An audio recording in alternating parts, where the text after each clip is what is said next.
bem-vindo à sua sala de aula virtual. Ok, pessoal, tudo bem? Eu sou a professora Cristiane, nós estamos na nossa quinta aula, tá bom? Nós vamos falar sobre Dom Pedro II no poder.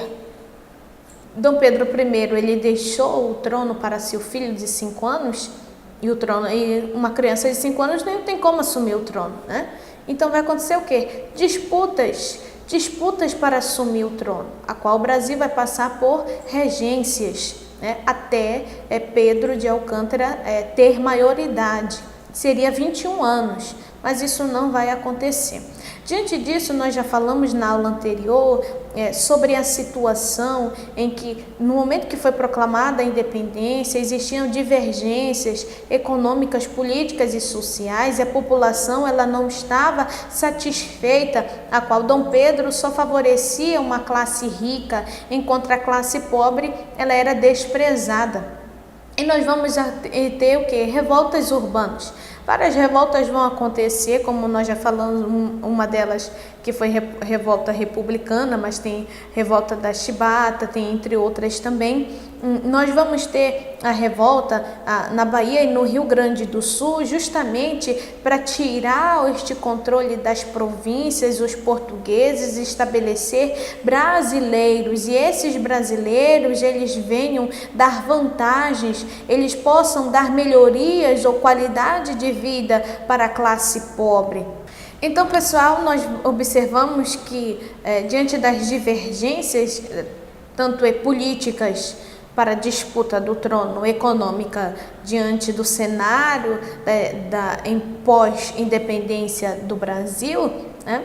Vamos ter o golpe de maioridade, que significa o quê? É quando Pedro de Alcântara ele vai assumir o trono com quantos anos? 14 anos de idade. A tomada do poder, não somente ele, mas toda a sua equipe, o seu partido, né, para tentar organizar a situação que o Brasil está numa disputa, conflitos econômicos e políticos e armados muito grandes. Então, com golpe de maioridade, Dom Pedro II, que é o filho de Dom Pedro I, ele vai assumir o trono, tá, por quase meio século, de 1840 vai permanecer até 1889, quase 50 anos.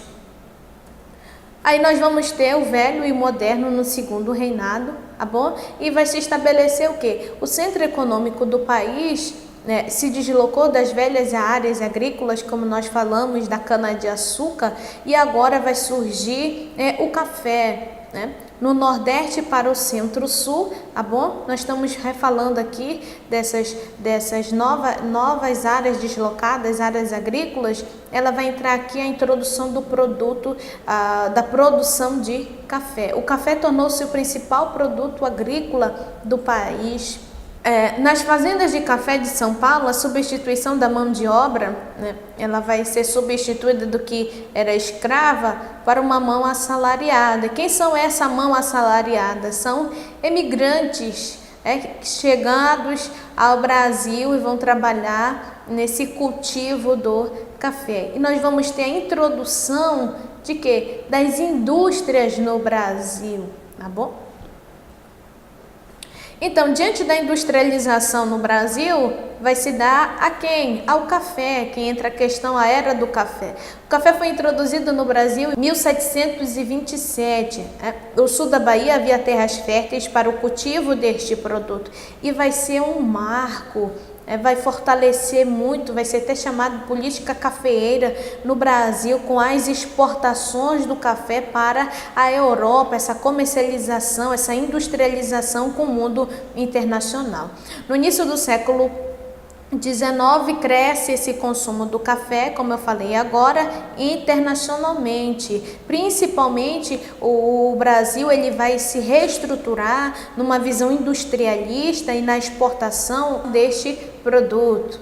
Então, o café ele vai se tornar como um produto mundial, vai trazer grandes faces econômicas para o Brasil. Mas diante disto também temos um grupo social influente, os que produzem e os que exportavam tal produto. Esse grupo social que produz e exporta este café, ele vai exigir participação no poder, ele vai exigir participação política, e nós vamos acontecer o quê? O fim do império. Vai ser formulado um novo governo, que vai entrar aí as repúblicas, né, a qual posteriormente nós vamos falar.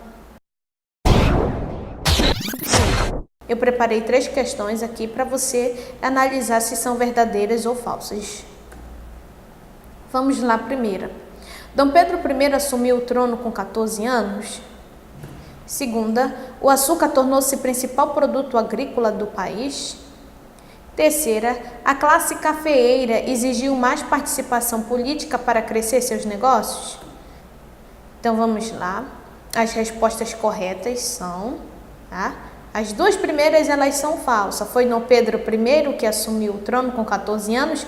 Lógico que não, é o filho dele, né? Dom Pedro II. O açúcar tornou-se o principal produto agrícola do país? Não, foi o café. E a terceira está correta, a classe cafeeira, ela exigia mais participação política. Lógico, o objetivo é que seu negócio cresça. Então, a gente já está encerrando a nossa aula, os últimos avisos para você resolver o teu exercício na página 6, somente 2 questões, a questão 10ª e a 11ª. Acesse os teus questionários, tá bom? Não esquece que conta ponto, e isso aqui é muito vantajoso para ti. Se você resolver todos os seus exercícios do caderno, de todas as videoaulas que é proposto, os exercícios, você resolver todos, você já vai ter 3 pontos. Se você acessar o teu questionário e resolver todos eles, você já tem 2 pontos. Olha só, a média mínima para você passar é 6, né? Se você tirar 1 ponto na prova, tu já está passado. Lógico que eu não quero que isso aconteça, tá bom? Mas aí diminui aquela pressão que tu tem que estudar horrores para estudar para o... Não, é necessário você aprender pelo menos o básico, tá bom? Se você seguir todas as regras estabelecidas, você vai tirar uma boa nota, como um 8, deixar a sua professora orgulhosa. Estude para a sua avaliação, tá bom, pessoal? Então, até a próxima aula. Tchau, tchau.